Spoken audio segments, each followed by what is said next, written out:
If we are going to right the wrong, why can't we just right this wrong once and for all?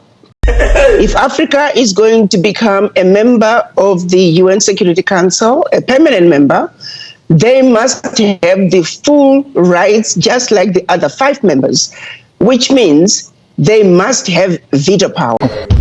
Inviting Africa to the table and then asking them to remain mute, it's an insult not only to the African leaders, but it is an insult to 1.4 billion people.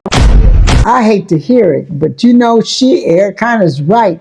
And one thing about it, she doesn't bite her tongue. She lets it be known. And she's telling that black sister, that ambassador, that she's letting her know. She's talking to, like, we're going to cause a confusion. If we're in the UN Security Council and have veto problem, we would cause, the Africans would cause confusion. Hey, this is Janetta, and you're watching Africa Speak. Oh, yeah. Hey, woo-hoo. Let me clear my throat because my woo-woo is going. But this is Janetta, and I'm telling you, we got something to talk about. So you hold on. We got something special to talk about. I don't know if you know her, but Dr. Arikana Chihombori, that woman is dynamite, and she's putting them against the wall. You know, the UN has all of a sudden decided that they want to include Africa on the Permanent Security Council. Now, they want to include Africa, but that doesn't mean that Africa has any power. It's kind of discouraging to find out that all this time, Africa has been going to the UN, they haven't had any power at all to do anything. They could present something and say something, but the final decision, or even that they even get tabled, would not be what they could do. They had no power. So all of a sudden, I don't know why, I'm not saying why, and maybe you can tell me why, but you know, last month, China called all the Africans over there. They had a meeting. They have it every year, I guess. But this meeting was phenomenal, because there were a lot of things that were offered and things were done and changes that were made, and where China is actually stepping in to do a lot of things. And some of the African countries, a lot of the African countries are in favor of China. Yeah, they're in favor of China. You can think what you want to about the Chinese cheating and doing all this kind of stuff. But let me tell you something. China offered them things, and the support they offered, the AES, Burkina Faso, and Niger and Mali, they offered them military support. They offered, not military support, but they offered them arms support, which is military support. They offered them a lot of support. Infrastructure is the main thing that they need over here. But I'm going to tell you something. All of a sudden, I know you say it's all of a sudden, Janetta, because they've been talking about it for years. But just before Brother Joe starts to get out of office, the time he gets out of office, it's amazing how they want black people to know that, hey, we're in support of you. So they make these kind of moves. But then those moves don't really cost them anything, because it's not going to cost them anything at all. They won't lose anything by putting Africa on the UN Security Council without a veto power. That means they don't have any right to vote. Whatever those 5 countries make a decision, not Germany, I'm sorry, France, United States, UK, China, and Russia, their decisions are firm. And you know, you can have 3 no's and 2 yeses, or you can have 2 yeses and 3 no's, or 3, vice versa. You know what I mean? I'm going to tell you something. This is how the UN was made up in the first place, this UN Security Council. First of all, the United States invited France, because France was the ally during the war against Germany, and Russia was the ally in the war against Germany. China was an ally in the war against Japan and Korea. So this is how they've decided who would be on the UN Security Council. All friends or allies in support of the United States. Now, that was in 1945. Well, there's a lot of countries that have been more pro and helping the United States than just these 5 countries. But I don't want to say it. There's no darkies on there. The India's not on there. And, India and the United States, Africa's not on there. And there's a lot of countries that are not on there. But I'm not concerned about them. I'm concerned only about us. We need to be on the UN Security Council. But I'm telling you, my sister, Dr. Arikana Chihombori, you listen to what she has to say. She's going to break it down for you, okay? So you just listen to what she has to say. She's going to break it down. And you asked me, Janetta, isn't finding out about P. Diddy, isn't that more important? Oh, no. Oh, no, it's not. You better listen because it pertains to you here in Africa, and it pertains to you in Jamaica, and it pertains to you in the United States. We have to stop allowing these people to treat us like we can't make our own decisions or we can't make world decisions. We have to put our foot down.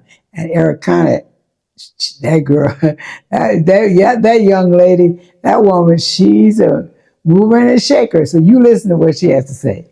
You need to follow Arikana Chihombori. Listen to this video. It's one of the most debated questions in the history of the United Nations. Why do only 5 countries have veto power over all decisions at the Security Council? For almost 80 years, they've been at the top of the food chain. China, France, Russia, the UK, and of course the United States. The world has changed since then, but the UN Security Council has not. Decades ago, the P5, or the Permanent 5 as they're called, decided to allow countries to join as rotating, non-permanent members with no veto. After all, the Security Council is the most powerful body at the UN, with the ability to impose sanctions and to authorize the use of force against countries. And now Washington is talking about creating permanent seats for 2 African nations, but get this, with no veto power. Why? And why now?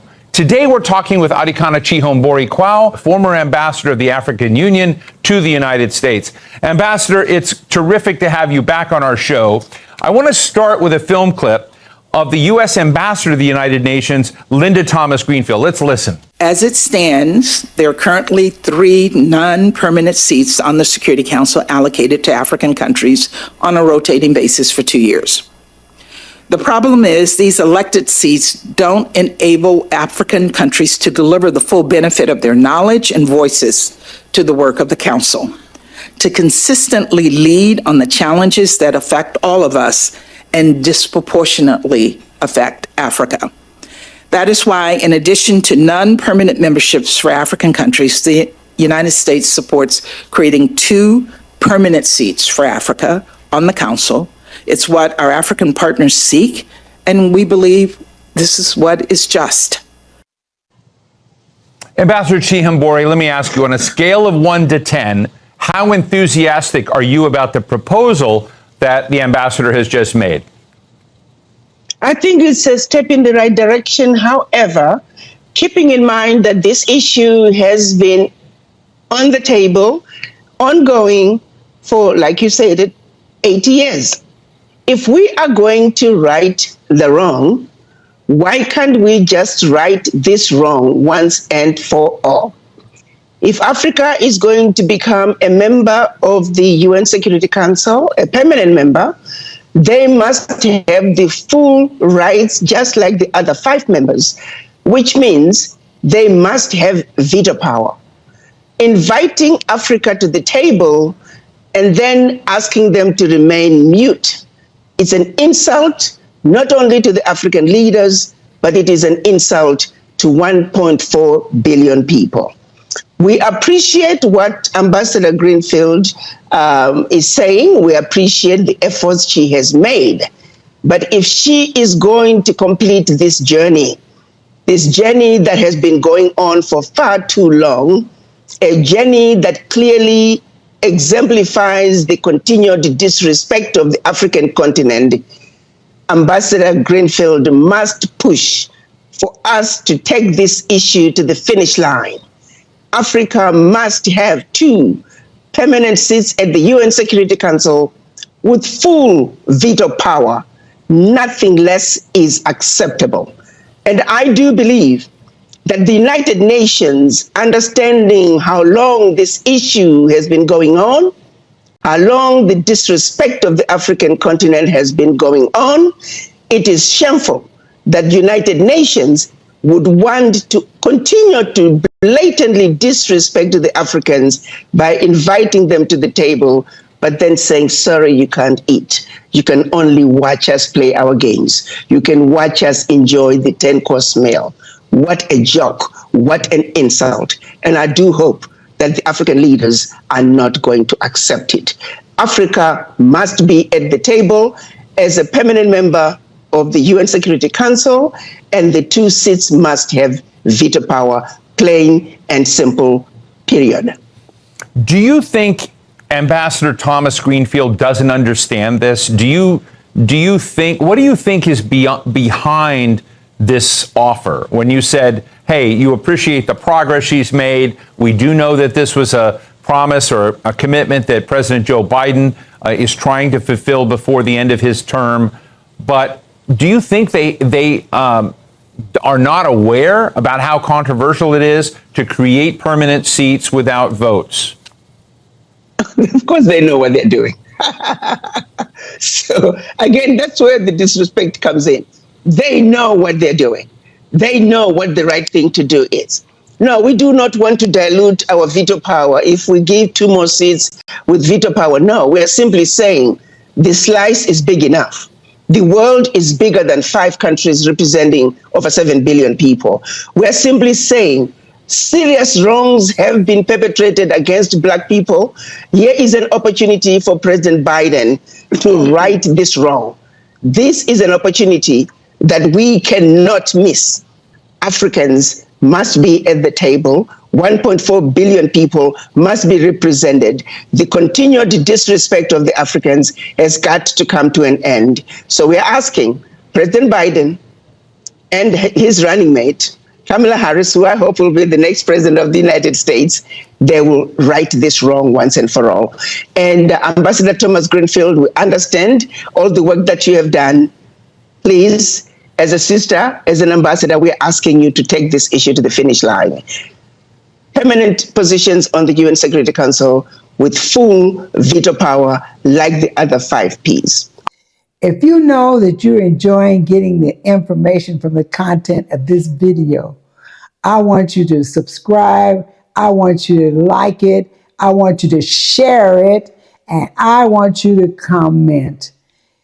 I want your support in putting out the news of what is going on. And I'm telling you, I'm finding some good information and I'm passing it on to you. So you listen to the rest of this video. I've seen that China and Russia are enthusiastic and do support Africa's position on the Security Council with 2 permanent seats, but I have not seen whether they would actually agree to giving the veto to African countries as well. Your thoughts? Well, normally, like most issues pertaining to Africa, what I've found is that the United Nations usually, not the United Nations, the United States usually has the final say. If the United States is going to come in and say, we support fully Africa being on the UN Security Council with full veto power, I can assure you the other 4 members will follow suit. The United States, if the United States decides they do not wish for Africa to have veto power, it will not happen. But if the United States decides they do want Africa to have veto power, the other countries, I'm pretty sure, will follow suit. One of the things that Linda Thomas Greenfield, the ambassador of the United States to the UN, said about her resistance to giving more countries a veto on this is that it would make the council more dysfunctional.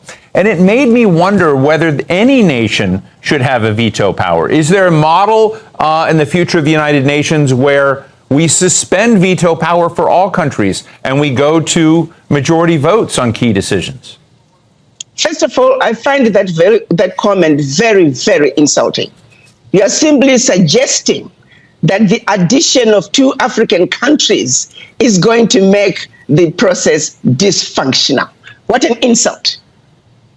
If this particular situation, we're talking a country like Germany, if we're talking any of the other European countries joining as members of the UN Security Council with veto power, would she still find it as a move that will introduce dysfunction?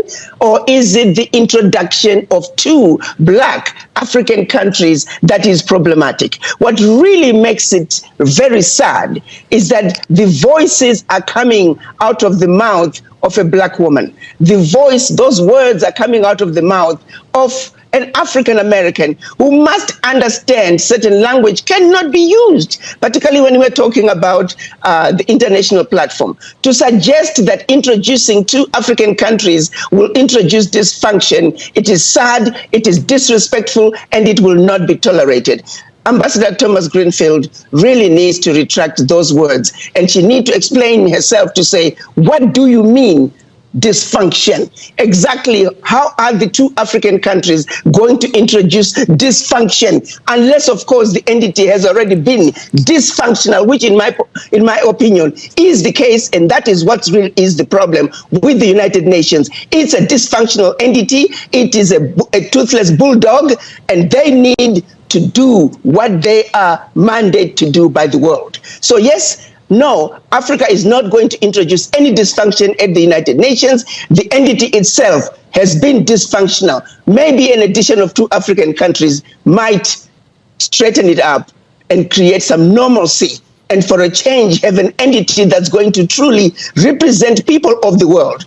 As it is right now, it is a relationship, it is an entity that was designed to steal from the developing nations. It is an entity whose entire purpose and plan and reason for being created was to steal from developing nations. So let's be clear. If we are going to speak truth to power, the UN Security Council has been dysfunctional, remains dysfunctional, until it is an entity that truly represents the whole world. At this point, the UN Security Council does not represent the world. So yes, they should be ashamed. It is a dysfunctional entity that maybe the inclusion of other nations might actually make it less dysfunctional. I hate to hear it, but you know, Arikana's right. And one thing about it, she doesn't bite her tongue. She lets it be known. And she's telling that Black sister, that ambassador, that she's letting her know, she's talking to, like, we're going to cause a confusion. If we're in the UN Security Council and have veto problem, we would cause, the Africans would cause confusion.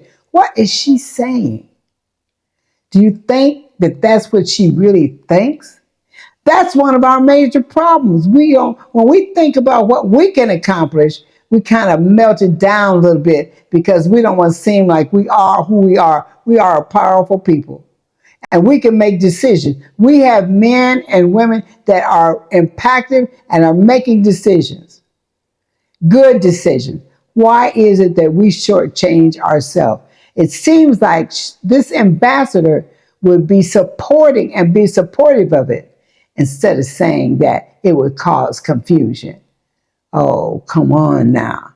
Let Brother Joe do the right thing before he gets out of office. If he can, he has the power to do it. He can do it right now if he wants to do it.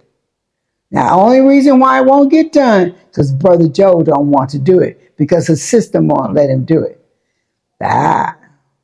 I'm telling you, watch it, keep in touch, find out what's going on. There's more to this election that we're facing in the United States than just what's happening about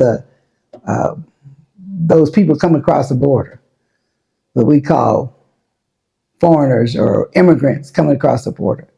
It's more to this election than that. This election pertains to you and I and what's going to be done for us. What is in it for us? what is in it for world decisions that pertain to us as a people worldwide. I don't care where we are, including Haiti. Okay, now it's up to you. Listen, pass it on. Ooh, yeah. I love you. Hey, this is Janetta, and you're watching Africa Speak